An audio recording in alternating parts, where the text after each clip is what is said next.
मानव भूगोल की प्रकृति। मानव भूगोल की दो प्रमुख शाखाएं हैं, जिसमें भौतिक भूगोल और मानव भूगोल दो शाखाएं हैं। यह भूतल के विभिन्न भागों में रहने वाले मानव समूहों तथा उनके पर्यावरण के मध्य होने वाली अंतर्क्रियाओं और उनसे उत्पन्न सांस्कृतिक तथ्यों या भूदृश्यों के अध्ययन से संबंधित है। 19वीं शताब्दी के उत्तरार्ध में मानव भूगोल का प्रारंभ हुआ। तब से लेकर अभी तक या वर्तमान काल की विषय वस्तु तथा अध्ययन उपागम में महत्वपूर्ण परिवर्तन व संवर्धन होते रहे हैं, जिनका मानव भूगोल की प्रकृति के निर्धारण में महत्वपूर्ण भूमिका रही है। मानव भूगोल की प्रकृति के निम्नलिखित महत्वपूर्ण तथ्य है। पहला, मानव भूगोल मानव केंद्रित भूगोल है। मानव भूगोल की प्रकृति का प्रमुख कारक मानव है और यह मानव केंद्रित ही विषय है। भौगोलिक तथ्यों की प्रकृति के आधार पर इस विषय के अंतर्गत मानवीय क्रियाकलापों को सम्मिलित किया जाता है, जिसमें स्वयं मानव, जनसंख्या, मानवीय तत्वों का स्थानिक अध्ययन, मानव पर्यावरण संबंध, जनसंख्या वृद्धि, वितरण समस्याएं, ग्रामीण व नगरीय अधिवास, विभिन्न मानव व्यवसायों जैसे आखेट, कृषि, पशुपालन, विनिर्माण उद्योग, व्यापार, यातायात, सेवाएं आदि, मानव समाज, संस्कृति आदि से संबंधित भौगोलिक अध्ययन सम्मिलित है। इस प्रकार मानव भूगोल का केंद्र बिंदु मानव है और उसके सभी क्रियाकलाप और उनकी संपूर्ण विषय वस्तु मानव समाज तथा मानवीय क्रियाओं से संबंधित है और मानव भूगोल इन्हीं तथ्यों का अध्ययन करता है। दूसरा, मानव भूगोल मूलतः मानव पारिस्थितिकी है। पारिस्थितिकी विज्ञान जो प्राकृतिक पर्यावरण के संबंध में जीवों का अध्ययन करती है, जिसमें प्राकृतिक पर्यावरण से जीव की प्रतिक्रियाओं तथा अन्य जीवों के साथ उसकी अंतःक्रियाओं का अध्ययन सम्मिलित होता है। मानव भूगोल भूतल के विभिन्न भागों में मनुष्य तथा उसके पर्यावरण के मध्य पारस्परिक संबंधों तथा उनसे उत्पन्न परिणामों, सांस्कृतिक भूदृश्यों या सांस्कृतिक तथ्यों की व्याख्या करता है, क्योंकि ये भूदृश्य मानव और पर्यावरण के संबंधों पर आधारित होते हैं या उन्हीं के द्वारा विकसित होते हैं। किसी प्रदेश में रहने वाला मानव समूह यहाँ के प्राकृतिक पर्यावरण से प्रभावित होता है और उसका प्रभाव मनुष्य के खान पान, वस्त्र, पोशाक, निवास, आवास, व्यवसाय, संस्कृति आदि पर निश्चित रूप से पड़ता है। विवेकशील मानव सभ्यता के विकास के साथ साथ निरंतर तकनीकी व वैज्ञानिक प्रगति भी करता है। ये सभी पर्यावरणीय दशाओं से प्रभावित होकर उनके साथ न केवल अनुकूलन करता है, वरन अपनी शक्ति और कौशल से अपनी आवश्यकता तथा अभिरुचि के अनुसार उनमें परिवर्तन तथा परिमार्जन भी करता है, जिसके परिणाम स्वरूप नए नए तथ्य उत्पन्न होते हैं, जिन्हें मानवीय या सांस्कृतिक तथ्य कहते हैं, और इन्हीं तथ्यों का समूह या सामूहिक परिणाम सांस्कृतिक भूदृश्य कहलाता है। मानव तथा पर्यावरण के मध्य यह क्रिया प्रतिक्रिया निरंतर चलती रहती है। भूगोलवेत्ता बैरोज के अनुसार मानव भूगोल का अध्ययन मानव पारिस्थितिकी के रूप में ही किया जाना चाहिए और वही मानव भूगोल का मूलाधार या मानव पारिस्थितिकी है। तीसरा, मानव भूगोल एक सामाजिक विज्ञान है। मानव भूगोल के अंतर्गत उसकी विषय वस्तु में मानव एक केंद्र बिंदु के रूप में है और मानव एक सामाजिक प्राणी है।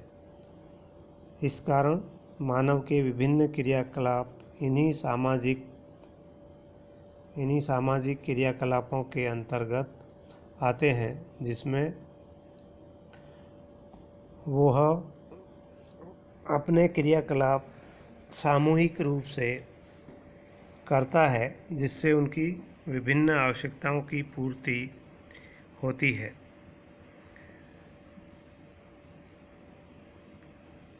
विभिन्न सामाजिक तथ्यों का भौगोलिक विवेचन मानव भूगोल के अंतर्गत किया जाता है। विभिन्न सामाजिक तथ्यों के समुचित भौगोलिक अध्ययन के लिए संबंधित सामाजिक विज्ञानों से पर्याप्त सहायता प्राप्त होती है, जो विभिन्न क्षेत्रों को प्रदर्शित करते हैं। जिन तथ्यों का अध्ययन कोई सामाजिक विज्ञान करता है, उन्हीं तथ्यों के क्षेत्रीय प्रतिरूप की व्याख्या मानव भूगोल में की जाती है, जैसे समाजशास्त्र और सामाजिक भूगोल, अर्थशास्त्र और आर्थिक भूगोल, राजनीति विज्ञान और राजनैतिक भूगोल आदि कई शाखाएं हैं जो मानव के सामाजिक जीवन से संबंधित होते हैं, और इन सामाजिक विज्ञानों की ही संकल्पनाएं, सिद्धांत, नियम, अध्ययन प्रणालियों आदि का प्रयोग मानव भूगोल के अंतर्गत किया जाता है। इस कारण मानव भूगोल एक सामाजिक विज्ञान है। चौथा, मानव भूगोल के तत्व पार्थिव एकता से संबंधित है। फ्रेडरिक रेडजल के अनुसार मानव भूगोल का अध्ययन पार्थिव एकता के सिद्धांत के रूप में किया जाता है। रेडजल ने संपूर्ण विश्व को उसके व्यक्तिगत तत्वों के रूप में नहीं, बल्कि समस्त तत्वों की समष्टि के रूप में देखा था।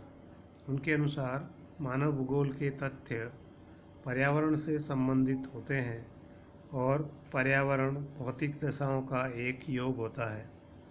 वे पार्थिव एकता के सिद्धांत को मानव भूगोल की आधारशिला मानते हैं।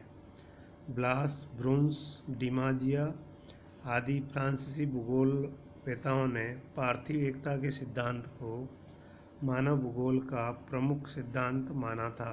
ब्लास के अनुसार मानव भूगोल के तत्व पार्थिव एकता से संबंधित है और केवल उसी के माध्यम से इनकी व्याख्या की जा सकती है।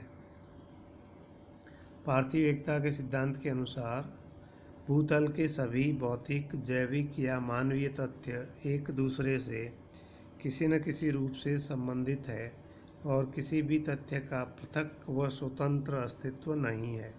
यानी कि भौतिक व जैविक दोनों कारक एक दूसरे से प्रभावित होते हैं और एक दूसरे में अनुकूलन और परिमार्जन इसी तथ्यों के पारस्परिक संबंधों के आधार पर संपन्न होता है। मानव भूगोल का कोई भी तथ्य अन्य तथ्यों के साथ उसके अंतर संबंधों का परिणाम होता है। अतः मानव भूगोल में किसी तथ्य के विश्लेषण के लिए यह स्पष्ट करना आवश्यक होता है कि उसको नियंत्रित या प्रभावित करने वाले कारक कौन कौन से हैं। उसी के आधार पर भूतल पर मानव भूगोल का अध्ययन संभव होता है। पांचवा, मानव भूगोल क्षेत्रीय भिन्नता पर आधारित होता है।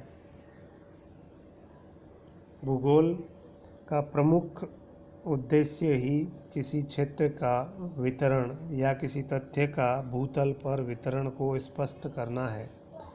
यह भूगोल का प्रमुख एक उद्देश्य है। इसी आधार पर मानव भूगोल भूतल के विभिन्न प्रदेशों में निवास करने वाले मानव समूहों और वहाँ के पर्यावरण के मध्य संबंधों तथा अंतरक्रियाओं और उनसे उत्पन्न सांस्कृतिक भूदृश्यों का वैज्ञानिक विश्लेषण करता है। भूतल के विभिन्न स्थानों का पर्यावरण भिन्न भिन्न प्रकार का होता है और इसी पर्यावरण के आधार पर विभिन्न स्थलों या क्षेत्रों के सांस्कृतिक भूदृश्य भी भिन्न भिन्न प्रकार के विकसित होते हैं या अलग अलग प्रकार के होते हैं। मानव भूगोल के तथ्यों के विश्लेषण में क्षेत्रीय भिन्नता के सिद्धांत का मौलिक महत्व है। जैसे मरुस्थलीय क्षेत्रों का भूदृश्य अलग प्रकार से होता है, उसकी मानवीय क्रियाएं, सांस्कृतिक क्रियाएं अलग प्रकार की होती है, मैदानों की अलग प्रकार की होती है, पर्वतीय क्षेत्रों की अलग प्रकार की होती है। इस प्रकार से भूतल के विभिन्न क्षेत्रों का अलग अलग अध्ययन क्षेत्रीय भिन्नता के आधार पर किया जाता है और इन्हीं तथ्यों के आधार पर मानव भूगोल भूतल के विभिन्न क्षेत्रों का अध्ययन करता है। भौतिक तथा सांस्कृतिक दोनों प्रकार के तत्वों का भूतल पर वितरण अत्यधिक विषम है। पृथ्वी तल पर सांस्कृतिक तथ्यों के वितरण प्रतिरूप की व्याख्या भौतिक कारकों से नियंत्रित होती है। इसलिए भौतिक व सांस्कृतिक तथ्य मिलकर क्षेत्रीय भिन्नता या भूदृश्य का निर्माण करता है। इन्हीं भूदृश्यों का अध्ययन मानव भूगोल विभिन्न क्षेत्रों के अनुसार प्रादेशिक उपागम के तहत करता है। इस आधार पर मानव भूगोल की प्रकृति तय होती है, जिसमें विभिन्न तत्वों का अध्ययन किया जाता है।